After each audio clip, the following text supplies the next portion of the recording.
굿모닝. 안녕하세요. 반갑습니다. 와, 오늘도 하나님께서 깊은 은혜로 저희들을 지켜주시고 충만하게 해주실 줄을 믿습니다. 너무너무 감사한 하루가 또 시작이 됐어요.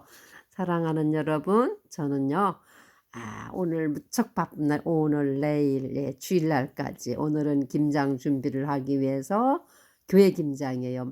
많이 여러 가지 준비해야 되고, 내일은 또 아침 8시서부터 전 교인이 드실 김장과 불우한 주변에 있는 어르신들, 독거노인들을 위해서 드려야 할 김장 고기들 전부 선물을 만들어야 되고요.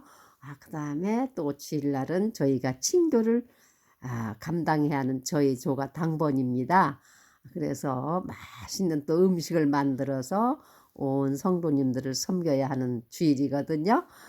그럼에도 불구하고 이제 제가 또 은혜 받는 시간이어서 말씀을 같이 나누고 공유하려고 합니다. 사랑하는 여러분, 지난 36장에는 그 부사셀과 오홀리압 그리고 마음이 지혜로운 자들이 모여서 모세로부터 받은 모든 그 헌물들을 가지고 성막의 본체를 짓는 것을 우리가 묵상했습니다. 4개의 덮개와 그 다음에 그 덮개, 성막 덮개들을 세울 널판지들, 길이와 넓이와 그 다음에 그 널판지들을 가로대는 가로막대기, 그 다음에 각 고리, 그 다음에 그 성막 본체를 세우게 되면은 그 휘장, 지성소와 성소 간에 이렇게 내려오는 휘장, 커튼, 그 다음에 성소 입구에 치는 휘장, 2개의 휘장에 대해서 우리가 아주 정교하게 하나님께서 말씀해 주신 것을 읽고 묵상하고 같이 나누었거든요. 오늘은 출애굽기 37장. 너무너무 이제 하나님께서 세분화시켜 가지고 성소에 있는 그 모든 기구들을 이제 그 제작해 나가는 과정인데요. 오늘 37장에는 이 부사렐, 그 유다 지파 훌의 손자 우리의 아들 부사렐, 그 성막 제조자의 그 리더로 지명된 사람인데 하나님의 신에 감동되었고 하나님께 콜링을 받은 분이에요. 근데 오늘 37장에는 오홀리압은 나오질 않고 부사렐에 대해서만 나오거든요. 이 부사렐이 시딤나무로 이제 첫 번째 나오는 제작하는 게 뭐냐면요. 그 증언궤. 그래서 오늘 37장 1절에서 29절의 말씀인데 전체적인 그 37장의 제목을 법궤, 진설병상, 등대, 분향단의 제작, 이 4가지 종류의 성전 기구들이 만들어지는 장면이에요. 그래서 1절에서 9절까지는요. 부사렐이 첫 번째 가장 소중한 하나님의 증언궤, 더 아크라고도 하고요. 더 아크 오브 테스티모니, 하나님의 증거판이 들어있다 그래서 증거궤라고도 합니다. 그래서 그 증거궤를 만드는 절이에요. 그리고 두 번째는 10절에서 16절까지는요. 보여주는 떡상, 쇼브레드 테이블, 그러니까 떡상을 만드는 거고요. 그 다음에 17절에서 24절까지는요. 순금 등잔대, 그러니까 캔들스틱, 7등잔대라고도 그러죠. 그 다음에 25절에서 28장까지는 분향단, 향단이라고도 해요. 그 다음에 29절에는 기름과 향 제조 이렇게 해가지고요. 단락이 딱딱 이제 구분이 돼요. 그래서 전체적인 걸 보면은 이제 첫 번째 만드는 장이 언약궤, 증거궤라고도 하는데 이 언약궤가 제목이 뭐라면 그 아주 광야에서 자라는 삐뚤빼뚤 제멋대로 단단하기는 해요. 모래바람, 추운 광야에서 흙이 없기 때문에 그 바위 틈에서 자라야 되니까 오죽하겠어요.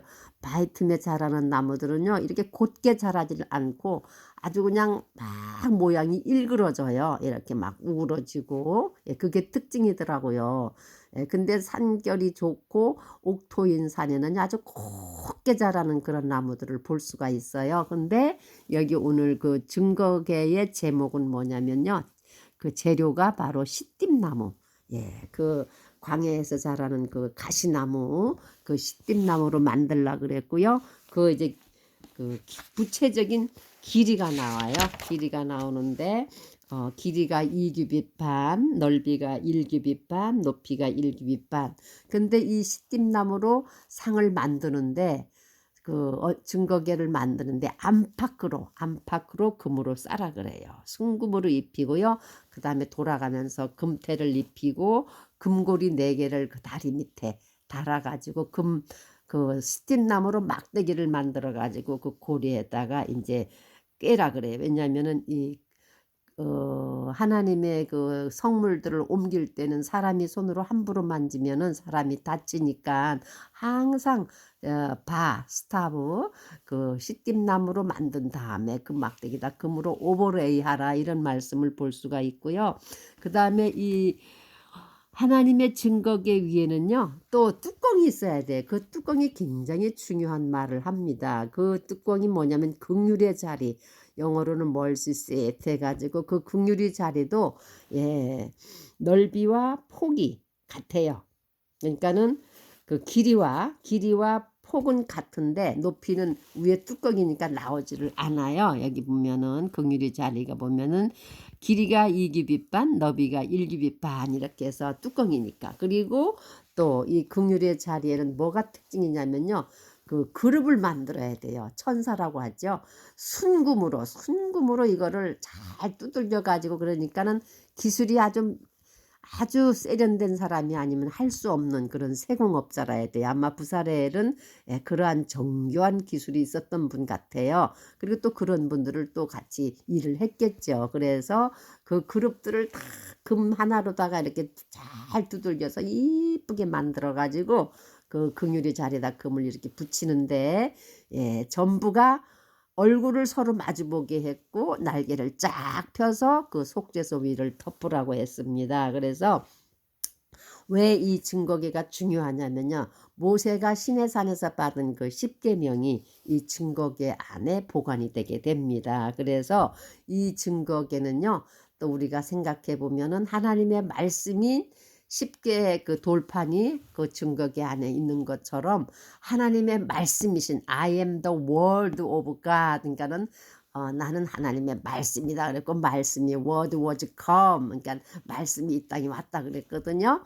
이 말씀이 누구시냐면 바로 예수 그리스도예요. 그래서 이 증거계 안에 들어가시는 그 예수님이 거하실 거룩한 증거계와 또 이제 그 증거계 위에 속죄소 긍휼의 자리 1년에 한 번씩 제사장이 거기다 피를 뿌리고 하나님이 내려오셔서 만나주시고 죄를 용서해 주시는 그 법계 그러니까 언약계 그 다음에 The Ark of Testimony 이 증거계를 먼저 만드는 것을 볼 수 있습니다. 9절까지요. 그래서 증거계 안에는 하나님의 언약이 말씀이 들어가고 증거계 위에 덮는 뚜껑은 속죄소다 이렇게 우리가 생각하면 돼요. 속죄소는 뭐냐? 우리들의 죄를 그 순양의 피를 뿌림으로써 우리 죄를 용서해 주시는 긍휼의 자리예요. mercy seat 하나님의 긍휼과 자비가 임하는 자리다 이렇게 보시면 되고요. 두 번째 10절에서 16절까지는 이제 보여주는 빵 보여주는 떡상이라 그래요. 그러니까는 떡을 6개 12덩어리의 떡을 이렇게 진설해 놓는 상인데 이 상은 어디에다 위치하냐면은 지성소 바깥에 휘장을 친 바깥 북쪽에다가 떡상을 놓게 돼요. 근데 이 떡상을 어떻게 만드냐면 이거 역시 또 시띠나무 아카시아 나무로 만들고요. 그 아카시아 나무로 만들어서 금으로 다 입히는데 금태를 사면에 쫙 두르고 금태 위에 손바닥만한 너비를 달라 그랬어요. 왜 그랬을까요? 생각했더니 그 떡을 이렇게 진설해 놓으면 혹시라도 이렇게 하면은 떡이 떨어질까봐 떨어지지 말라고 붙잡아 주는 것 같아요. 그리고 그 떡들도 12덩어리예요. 이게 뭐냐면 이스라엘 12지파를 상징하는 떡이고요. 항상 안식일마다 이 떡을 올리고 이 떡이 항상 하나님 앞에 있게 하라 그랬습니다. 그리고 이 떡을 누가 먹느냐? 하나님 앞에 수종드는 대제사장과 제사장들이 그 떡을 먹게 됩니다. 그리고 이 떡은 누구를 상징하느냐면요.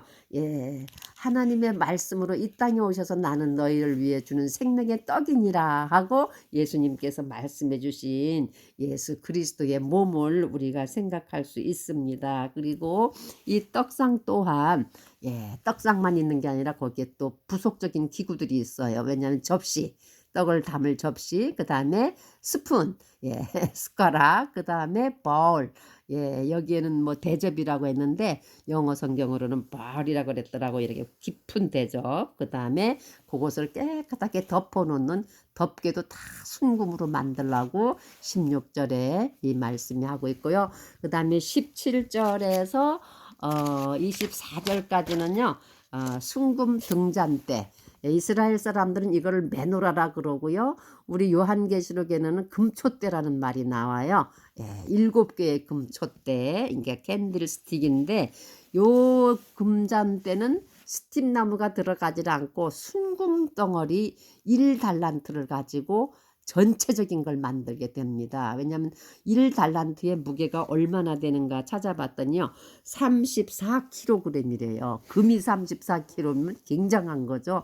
와, 오늘날 시가로 치면 얼마인지 저는 계산도 안 되고요. 할 줄도 몰라요. 그래서 그 정금을 가지고, 순금을 가지고 장인의 손길로 쫙 두들겨 쳐가지고 가운데 줄기가 있게 하고, 가운데 줄기에서 좌우로 이쪽 편 세 가지, 저쪽 편 세 가지 해가지고 그 가지 마디마디마다 꽃봉오리, 꽃잎 이렇게 해가지고 쫙 만들어서 그 꽃은 아몬드 모양의 꽃인데요. 그 꽃잎에 꽃잔에다가 위에 등잔 7개의 등잔이 쫙 서게 돼요. 그래서 그 등잔에다가 기름을 이제 부어가지고 순수한 기름, 그 불이 타는 기름이니까 얼마나 기름이 정결하겠어요.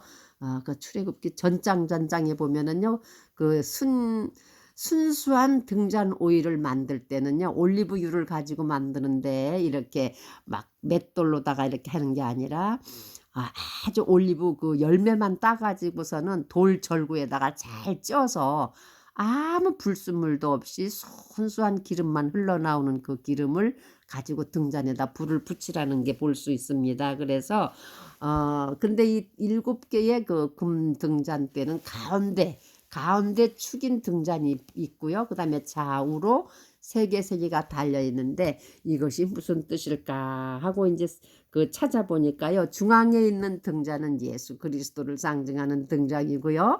그 다음에 좌우로 가지가 되어 가지고 있는 등잔들은 우리 성도가 연합한 모습이라고 합니다. 그래서 그게 어디지? 요한복음 14장인가? 나는 포도나무요 너희는 가지니 가지가 나무에 붙어 있지 아니하면 열매를 맺을 수 없고, 이러한 그 예수님이 하신 말씀이 있거든요. 그래서 이 등잔불은요 항상 불이 꺼지면 등잔에 의미가 없어요. 그래서 등잔은 누가 불을 붙이느냐? 하나님의 종인 아론이 성전 분향단에 가서 향을 피울 때에 저녁에 가서 등잔불에다가 불을 붙이고 밤을 밝히는 거예요. 그리고 아침에는 들어가서 또 분향단에 향을 사를 때 그 밤새도록 탄 그 심지, 이제 그 심지가 나오죠. 우리 촛불 켜면은 심지가 나오는 것처럼 그 심지를 끄는 집게, 그 다음에 그 불똥을 담는 접시, 이런 것도 다 순금으로 만들라고 지금 가르치는 게 나옵니다. 그 다음에 그래서 24절까지요. 그 다음에 등잔의 모든 기구가 뭐냐면 불집게, 불을 끄고 길고 심지 자르는 불집게, 그 다음에 그러한 불똥들을 담는 접시, 이런 것도 다 이제 금으로 만들라고 이렇게 지시하시고요. 그 다음 만들죠. 그 다음에 이 등잔이 우리한테 주는 의미는 등잔 가운데 나는 빛이요, I am the light 이랬거든요. 그러니까 나는 빛이요, 온 세상을 밝히시는 빛이신 예수님이 가장 중앙에 계시는 등잔이시라면 우리 성도들은 그 등잔, 예수님의 줄기에 붙어있는 가지에 핀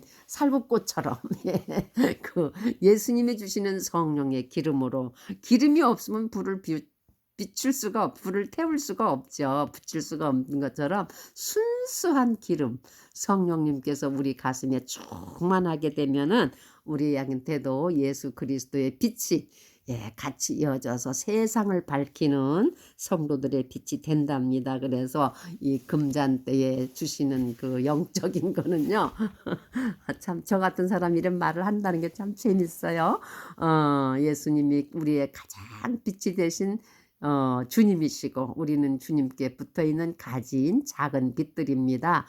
그래서 주님이 빛을 비춰서 세상을 구원하시는 것처럼 우리도 주님을 따라서 빛을 비추시는 성도가 되라, 이렇게 우리가 설명할 수 있고요. 그 다음에 25절에서 28절은요 분향단, 하나님 앞에 향을 피우는 알터 오브 인센스, 그렇지, 인센스, 향을 사르는 제단인데 이것 또한 시띠나무로 만들라 그래요. 그래서 얘는 정사각형, 그러니까 보면은 길이가 1규빗, 너비가 1규빗, 근데 높이는 2규빗이라 그래요. 배로니까 45 곱하기 90 이렇게, 그러한 정사각형의 좀 긴 거.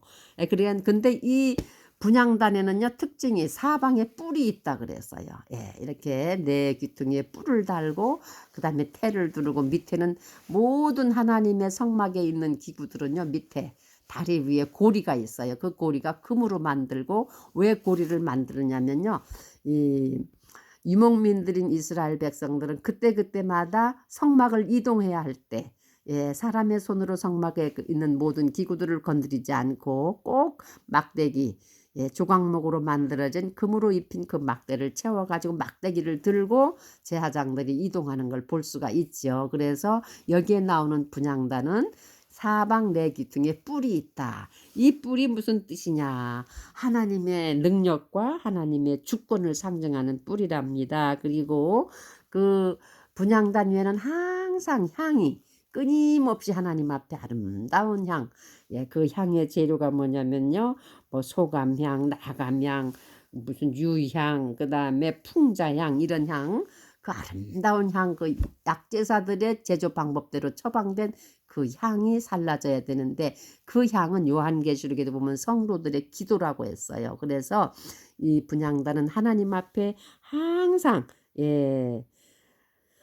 향을 사르고 아름다운 향이 하나님 앞에 전달되는 그러한 이제 분향단입니다. 이것은 뭐냐면 우리 예수님께서도요 이 땅에 계실 때 항상 제자들과 함께 있을 때도 기도하셨고, 홀로 계실 때는 적막한 곳에 가셔서 하나님 앞에 기도하셨고, 지금도 하나님 보좌 우편에서 우리 이 땅에 있는 성도들과 아직 하나님을 모르는 백성들을 위해서 지금도 중보 기도를 하시고 계시거든요. 그러한 기도의 향을 사르는 분향단에 대해서 말씀해 주고 있습니다. 그리고 마지막에 29절에는요 기름과 향을 만드는 그 방법, 약제사의 제조법대로 기름을 만들고 향을 만들라. 그 기름은 어디에 쓰는 거냐? 성막에 있는 모든 거룩한 기구들을 기름을 바르고, 하나님 앞에 수종드는 제사장과 대제사장도 거룩하게 성별해야 되기 때문에 그들한테 기름을 붓고 그들의 오른쪽 귓뿌리와 오른쪽 엄지손, 오른쪽 팔, 엄지발가락 다 하나님의 기름을 바르는 것을 우리가 전전장에서 공부할 수 있었습니다. 오늘 37장 1절에서 29절의 말씀에서요 특별히 우리가 기억하고 새겨야 할 말씀은 뭐냐면, 첫 번째 그 장에서 나오는 증언계, The Ark of Testimony, 하나님의 그러니까 법궤죠. 그 법궤에 대해서 생각을 하게 됩니다. 그 법궤의 1차 제목은 뭐냐? 그 만들어진 재질은요 그 광야에서 자라는 아카시아 나무라 그랬어요. 그 아카시아 나무는 진짜 볼품없는 가시나무거든요. 근데 이스라엘 사람들은 참 귀히 여기는 나무가 잣나무나 백향목이라 그래요. 근데 왜 하나님께서는 그런 좋은 나무를 버리고 아주 바람과 갖은 고난 가운데 그 막 우글쭈글 막 자기 멋대로 자라는 아카시아 나무를 택했을까? 이것은요 예수님의 인성을 말씀하신다고 그래요. 왜냐하면 이사야서 53장 2절에 보면은요 예수님이 정말 볼품없는 분으로 이 땅에 오신 것을 말하고 있습니다. 왜냐하면 그가 그분 앞에 연한 초목같이 마른 땅에서 나온 뿌리같이 자랄 터이니 그에게는 모양도 없고 우아함도 없고 아름다움도 없고 흠모할 만한 아름다움도 없도다, 이랬어요. 그래서 예수님의 인성, 예수님의 사람들이 굉장히 초라하시고 정말 광야에서 그 돌틈에서 자라는 억센 그 나무처럼 그러한 볼품없는 분이셨지만 그 안팎을 금으로 전부 싸라 그래요. 이건 뭐냐면 예수님의 신성을 얘기하시는 거예요. 그래서 정금은 아주 pure gold, 아주 순수하고 순결한데 히브리서 4장 15절에 보면 주님은 사람으로 오셨으나 죄는 없으시고 not guilty, not sin. 히브리서 7장 26절에 보면 주님은 거룩하시고 해가 없으시고 더러움이 없으시며 죄인들로 분리되시고 하늘보다 더 높아지셨느니라. 더 높이 되셨느니라. 그러니까 주님은 홀리하시고 해가 없다는 건 harmless, 어떤 해악도 없으시고 더러움이 없으시고 undefiled, 그 다음에 죄인들로부터 분리됐다 그랬어요. separate from sinners. 하늘들보다 더 높이 되셨느니라. 우리가 보는 이 대기 중에 있는 하늘, 그 다음에 두 번째 하늘인 하늘들의 하늘, 우주 공간, 그 다음에 셋째 하늘, 하나님 보좌가 계시는 그 하늘에 높이 올려오신 예수님, made high from the heavens. 이것은 그 조각목으로 만들어진 그 속죄소, 그 법궤가 순수한 정금으로 오버레이 다 커버되고, 그 다음에 세 번째는 그 법궤 위에 덮인 속죄소 멀시 시트, 여기가 참 중요해요. 여기는 1년에 한 번씩 대제사장이 피를 뿌리는 장소이고 하나님이 죄를 용서하시는 장소예요.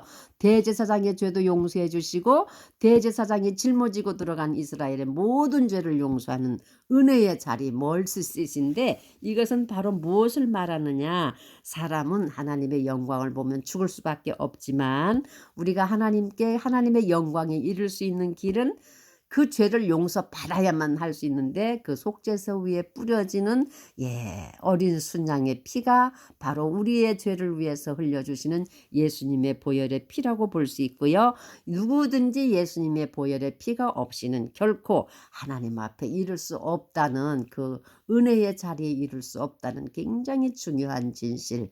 The Ark of Testimony, 하나님의 증거계는 곧 예수님의 말씀을 담고 있는 예수님을 가르치시고, 그 다음에 예수님의 그 오심은, 예수님의 인성은 볼품없는 가시나무요, 볼품없는 정말 인생으로서는 누구도 흠모할 만한 데가 없다 그랬어요. 그러나 그 조각목으로 만들어진 그 예수님의 안과 밖은 순결한 정금으로 오버레이 쌓인 하나님의 신성을 가르쳐 주시고요. 그 다음에 그 법궤 위에 덮인 멀시 시트, 은혜의 속죄소, 그 자리는 예수님의 거룩한 피로 죄를 용서받고 하나님과 백성이 만나는 자리, 구원의 자리, 은혜의 자리라고 오늘 이 성막 제작, 법궤와 진설병상과 그 다음에 금촛대와 그 다음에 분향단, 그 다음에 등잔기름과 그 다음에 향, 요거를 제조하는 것을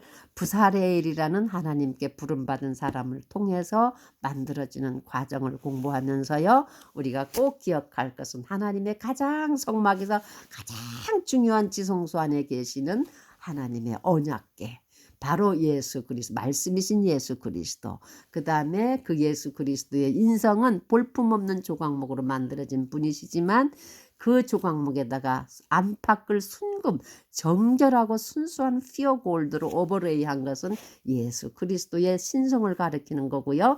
그 다음에 그 언약궤 위에 덮여있는 뚜껑 속죄소, 멀시 시트, 두 그룹 천사가 날개를 쫙 폈다는 것은 하나님의 임재를 가리키는 거고요. 언약궤를 지키는 거예요. 늘 하나님의 천사들이 지키는 그 자리에, 은혜의 자리에 들어갈 수 있는 유일한 길은 순양의 기름이신 예수 그리스도의 보혈의 피가 없이는 결코 하나님의 은혜의 자리 들어갈 수 없다는 이러한 것을 오늘 제가 이 말씀을 읽으면서 공부도 했고 정말 은혜로운 시간이었습니다. 그리고 하나님의 지성소를 딱 벗어나서 휘장이 딱 쳐지면 그 가운데 그 분향단, 향단의 위치, 향단에는 항상 끊임없이 하나님 앞에 드리는 향, 성도의 기도라고 볼 수 있습니다. 그러므로 우리가 늘 하나님의 지성소 앞에서 하나님의 그 분향단 앞에 향을 사르는 기도의 향을 불태우시는